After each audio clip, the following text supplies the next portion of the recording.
Suicide in the construction industry is a problem because we lose 4.3 times more workers than the national average.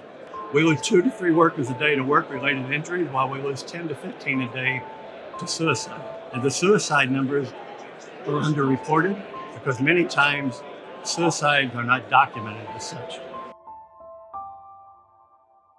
We're here at the Florida Transportation Builders Association meeting in Orlando, Florida. This is a gathering of engineers, road builders, bridge builders, material suppliers. It's all the key individuals in Florida that contribute to our road construction industry. The mission today was to roll out and enlighten these individuals why we need to begin addressing mental health and suicide within our industry.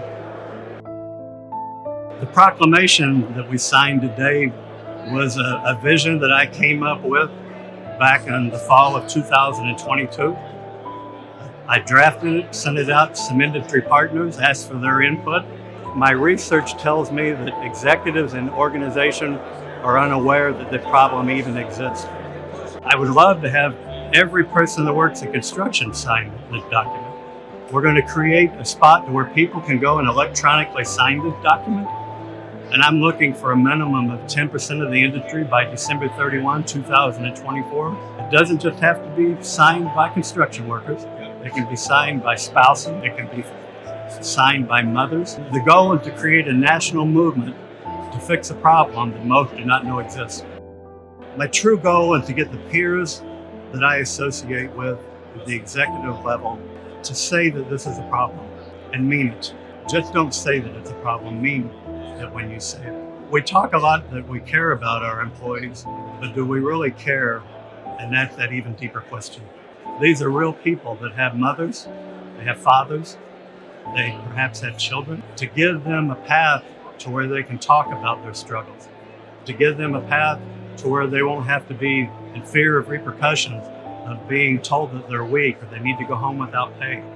It's about creating a culture where someone can say that today I'm struggling, but maybe tomorrow I will be okay.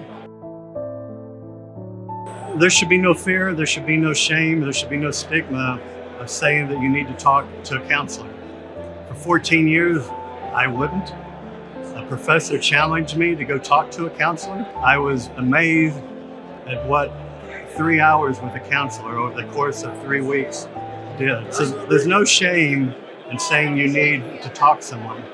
In fact, you should be honored. You should be bowed down to for saying and taking that stance. If you feel like you're struggling and if you feel like that you may be in a suicidal place, there's a national 988 number now that you can call and talk to someone.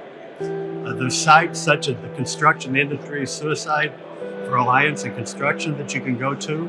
There's actually a quiz on there where you can go through and answer some questions.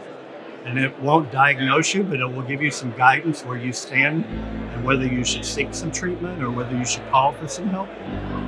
There's resources out there. Don't be afraid to ask. Don't be afraid to research those sources.